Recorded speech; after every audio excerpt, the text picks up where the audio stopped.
अस्सलाम वालेकुम, मैं हूं फराद निज़ाम और आप देख रहे हैं Urdu point. Program anchor Rehan Tariq की अदालत से जमानत मंजूर हो गई है। हमारे साथ इस पर बात करने के लिए उनके वकील मियां दाऊद मौजूद हैं। इनसे जानते हैं कि आज जो समाअत हुई है इनकी जानिब से क्या दलाइल दिए गए और अदालत ने क्या फैसला सुनाया है। मियां साहब ये बताइएगा कि एनसीसीआईए ने रेहान तारिक को गिरफ्तार किया, उसके बाद उन्होंने अदालत में पेश किया, जुडिशल रिमांड लिया गया, उसके बाद जब दोबारा पेशी हुई तो उसके बाद अदालत ने उनको जुडिशल कर दिया गया। तो आज जब आप पेश हुए हैं उनके वकील मियां दाऊद, तो क्या दलाइल दिए गए और क्या अदालत की जानिब से फैसला सुनाया गया? हमने ये 25 तारीख को जर्नलिस्ट रेहान तारिक के ऊपर ये एफआईआर दर्ज हुई थी और 8 जुलाई को उनको गिरफ्तार किया गया और उसके बाद जब उनको पेश किया गया तो हमने रजाकाराना तौर के ऊपर ये गुजारिश की कि एनसीसीआईए ने जिन इल्ज़ामात के तहत ये मुकदमा दर्ज किया है मजहबी और मसल की इंतशार की बाबत, इससे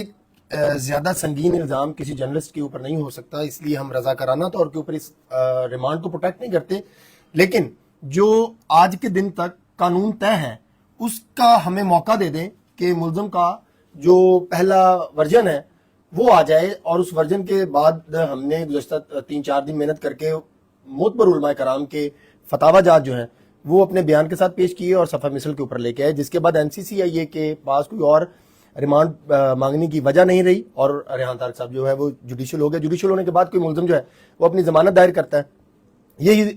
हमने अपनी ज़मानत दायर की जो मजिस्ट्रेट से खारिज होगी और अब जो है हमने सेशन कोर्ट में ये ज़मानत जो है वो दायर की थी। हमारा बड़ा बुनियादी क्वेश्चन था कि एफआईआर तब दर्ज होती है जब कोई वकूआ होता है। एनसीसीआईए की जो एफआईआर है, मतन है, तहरीर है, उससे कोई वकूआ होना साबित नहीं हो रहा। जैसे हम आम तौर के ऊपर देखते हैं कि जब कोई बंदा जहां बक होता है किसी लड़ाई झगड़े में तो उसके बाद उसके ऊपर 302 कत्ल की दफा आयद होती है, लेकिन अगर कोई बंदा मरा ही नहीं होगा तो 302 की दफा नहीं लगेगी। ऐसा ही रेहान तारिक साहब के केस में हुआ कि इल्जाम वो लगा रहे हैं कि रेहान तारिक साहब ने इंटरव्यू किया, उसके अंदर सख्त सवालात पूछे और ये इल्जाम लगाया कि मुतनाज़ा सवालात पूछे और फिर ये इल्जाम लगाया कि इन्होंने अपने सोशल मीडिया अकाउंट से उस इंटरव्यू को पब्लिश किया। हमने आज अदालत से गुजारिश की कि इंटरव्यू करना पाकिस्तान के किसी कानून के अंदर, पीपीसी के अंदर कोई जुर्म नहीं है और मजहबी हवाले से इंटरव्यू करना वो भी कोई जुर्म नहीं है। तारीख की किताबों में लिखा हुआ है जो सवालात रेहान तारिक साहब ने किए और इसलिए इसको ये कहना कि ये एक अकरंस है इसलिए एफआईआर दर्ज की जा सकती है। तो फिर दूसरी बात हमने अदालत से गुजारिश की कि इन्होंने पीका की सेक्शन 11 जो है वो लगाई हेट स्पीच की, वो आपने तब लगानी है जब ये बात साबित हो कि किसी मुल्ज़म ने, किसी शख्स ने अपने कंप्यूटर से या इलेक्ट्रॉनिक डिवाइस से, मोबाइल से कोई मवाद, खिलाफ कानून मवाद अपलोड किया हो, तो फिर आपने पीका लगानी है। तो इसमें जब मवाद ही खिलाफ कानून नहीं है और ना अपलोड हुआ ना और रेहान तारिक साहब के मोबाइल से अपलोड भी नहीं हुआ तो फिर ये जुर्म नहीं बनता, ये फर्दर इंक्वायरी का केस बनता है। दूसरी हमने गुजारिश की कि आज के दिन तक फराज साहब 1993 से लेकर आज के दिन तक सुप्रीम कोर्ट और हाई कोर्ट ने मुसलसल ये प्रिंसिपल सेट किया है कि जब भी मजहबी तनाजात से बाबत कोई मुकदमा दर्ज होगा, जो गजटेड ऑफिसर होगा और उसका मजहबी बैकग्राउंड होगा, अगर वो गजटेड ऑफिसर नहीं है और उसका मजहबी बैकग्राउंड नहीं है, कराम की राय को फौकियत दी जाएगी। हमने अदालत में गुजारिश की, यहाँ लाहौर हाई कोर्ट का एक बड़ा मशहूर फैसला Shakir case, mister justice Tariq Salim Sheikh साहब का, उन्होंने एक जमानत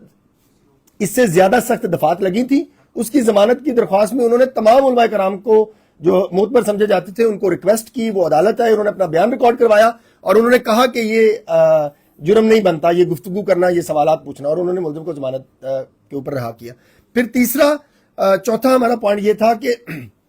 जब से पाकिस्तान बना है तब से लेके आज के दिन तक ये बात ज़ाब्ता फौजदारी की दफा है, वो जब भी आपने है उसको ट्रायल शुरू करने से पहले वफाकी हुकूमत की या सूबाई हुकूमत की आपने मंजूरी लेनी है, वरना आपने ट्रायल शुरू नहीं करना। और ये कानून ये कहता है कि अगर ये सिचुएशन होगी तो फिर भी मुल्ज़िम को जमानत जो है वो दी जानी चाहिए। तीसरी बात हमने अदालत में सबसे इंपॉर्टेंट बात जो निशानदही की कि ये पाकिस्तान की तारीख में हम पहली दफा देख रहे हैं कि सरकारी इदारे जिनका काम है ठोस सबूत इकट्ठे करना, वो अब इस तरह की एक्टिविटी में मुलव्वस है कि वो जालसाजी करके सबूत क्रिएट करते हैं किसी शहरी को मुकदमे में फंसाने के लिए। रेहान तारिक साहब के मुकदमे में भी ऐसे ही किया गया कि जो रेहान तारिक साहब का अपना उनका फेसबुक पेज है जिसको वो ओन करते हैं, वो वेरीफाइड है, उसके ऊपर उनकी तमाम तफसीलात लिखी हुई हैं, जैसे उनका मोबाइल नंबर भी लिखा हुआ है। تو NCCIA نے جعلسازی کیا کی کہ ریحان طارق آفیشل نام کا کوئی پیج فیس بک کے اوپر وجود نہیں رکھتا، لیکن جعلسازی کر کے یہ موبائل نمبر اپنی رپورٹ میں شو کیا کہ یہ اس کے اوپر لکھا ہوا تھا، اس پیج کے اوپر ریحان طارق آفیشل کے اوپر لکھا ہوا تھا، جس کا مطلب یہ ہے کہ ریحان طارق آفیشل جو ہے وہ ریحان طارق صاحب کا ہے، یوز کر رہے ہیں، اور وہاں سے یہ ویڈیو اپلوڈ ہوئی۔ حالانکہ کسی فیس بک پیج سے جن کو ریحان طارق صاحب اون کرتے ہیں ان سے یہ ویڈیو اپلوڈ ہی نہیں ہوئی، تو مقدمہ کیسے درج ہو گیا؟ یہ ہم نے عدالت سے گزارشات کی تھی۔ NCCIA نے اعتراف کیا اس بات کا عدالت کے اندر، ان کی جانب سے کیا گیا، انہوں نے بیل اپلیکیشن کی بھرپور مخالفت کی، لیکن اس بات کو انہوں نے اعتراف کیا۔ جو ہم ایک اور ہمارا میجر پوائنٹ تھا کہ آپ میرے پر تو الزام لگا رہے ہیں کہ میں نے کویسچن پوچھے، لیکن جو انٹرویو کا دوسرا فریق ہے جواد نقوی صاحب، انہوں نے تو اپنے آفیشیل یوٹیوب چینل کے اوپر آج کے دن تک وہ پورا انٹرویو جو ہے وہ اپلوڈڈ ہے، اور انہوں نے ان کا نام بھی نہیں لکھا اس FIR کے اندر، تفتیش میں بھی ان کو نہیں بلایا۔ تو اس کا مطلب یہ ہے کہ ایک جرنلسٹ کو آج اگر آپ وکٹمائز کر لیں گے ایک انٹرویو کرنے کے اوپر، تو اس کا مطلب یہ ہوا کہ یہ راستہ کھل گیا، کل سے کوئی بھی بندہ انٹرویو کرے گا جرنلسٹ تو اس کے اوپر پکڑ ہو جائے گی۔ آپ میرا انٹرویو کر رہے ہیں، اگر NCCIA چاہے تو آپ کے اوپر مقدمہ درج کر کے گرفتار کر لے گی، جی آپ نے متنازع سوالات کیے ہیں، اب یہ متنازع ہیں یا نہیں ہے اس کا فیصلہ بھی وہ FAB کے پاس، NCCIA کے پاس۔ تو عدالت نے بڑی مہربانی کی، ہمارا سارا ریکارڈ دیکھا، ریکارڈ دیکھنے کے بعد جو نکات ہم پوائنٹ آؤٹ کرنا چاہ رہے تھے، ہم عدالت سے گزارش کر رہے تھے، انہی کے اوپر عدالت نے ریحان طارق صاحب کی 1 لاکھ روپے مچلکے کی عوض جو ہے وہ ضمانت منظور کی ہے۔ اچھا، اور یہ بھی بتا دیے گا کہ آپ لوگوں کو امید تھی جب آپ آج عدالت میں پیش ہوئے، دلائل دیے آپ کی جانب سے دیے گئے، ان کے گھر والوں کو آپ کو کہ ضمانت منظور ہو جائے گی؟ کیونکہ اس قسم کے کیسز میں ہم سنتے ہیں اور دیکھتے ہیں کہ ٹائم لگ جاتا ہے۔ بالکل ایسے ہی ہے، مجھے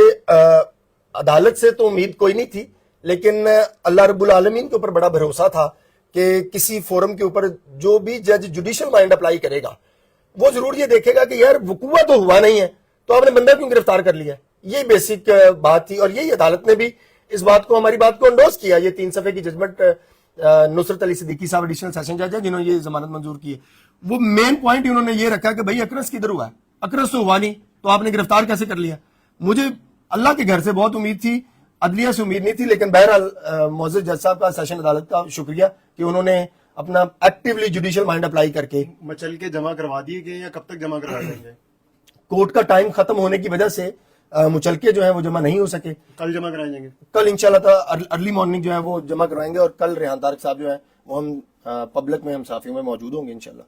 یہ ہمارے ساتھ ریحان طارق کے وکیل میاں داؤد موجود ہیں، آپ نے ان کی گفتگو سنی۔ ہم اس کیس کے حوالے سے آپ کو مزید بھی آگاہ رکھیں گے، ہمیں اجازت دیجیے، خدا حافظ۔